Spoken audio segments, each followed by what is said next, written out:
Since the COVID-19 pandemic, controversy has raged over the resilience of global value chains, or GVCs. Are GVCs too dependent on a few companies or countries? Are GVCs prioritizing low costs and efficiency at the expense of resilience? Most importantly, whose resilience is being set up to benefit the most, companies, GVCs, or countries? In a study of 4 medical supply products of critical importance during the pandemic, rubber gloves, face masks, ventilators, and vaccines, dynamics of resilience vary not only by firm capabilities and the governance structure of GVCs, but also by the role of the state within the firm-GVC nexus. Resilience is not a one-dimensional concept, but has different meanings at the 3 main levels: the firm, or its operational efficiency, global value chains, its appropriate governance, and the nation-state, or national security. We'll look at 2 of these 4 medical products of importance during the pandemic and how each of these levels had meaning in their production.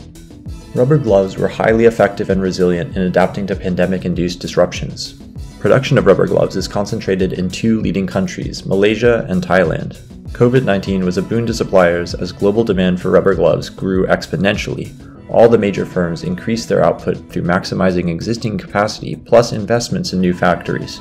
Resilience at the GVC level was facilitated because the rubber glove value chain is concentrated in Southeast Asia, thus it was well prepared to meet increased demand.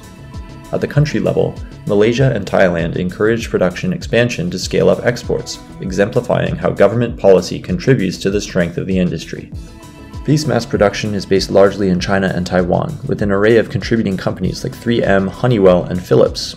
When face masks hit a shortage in the spring of 2020, firms met urgent healthcare needs, and China began to meet new global demand, exporting over 70 billion face masks, more than triple global production over the prior year. At the GVC level, China's position as export leader in the face mask GVC utilized the state as both producer and facilitator.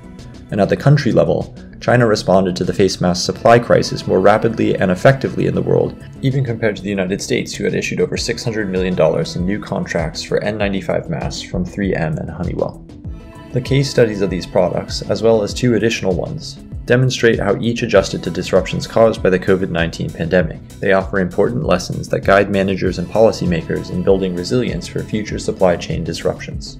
To learn more, please read Resilience Decoded: The Role of Firms, Global Value Chains, and the State in COVID-19 Medical Supplies by Gereffi, Pavida, Pananond, and Torben Pedersen in California Management Review, Volume 64, Issue 2.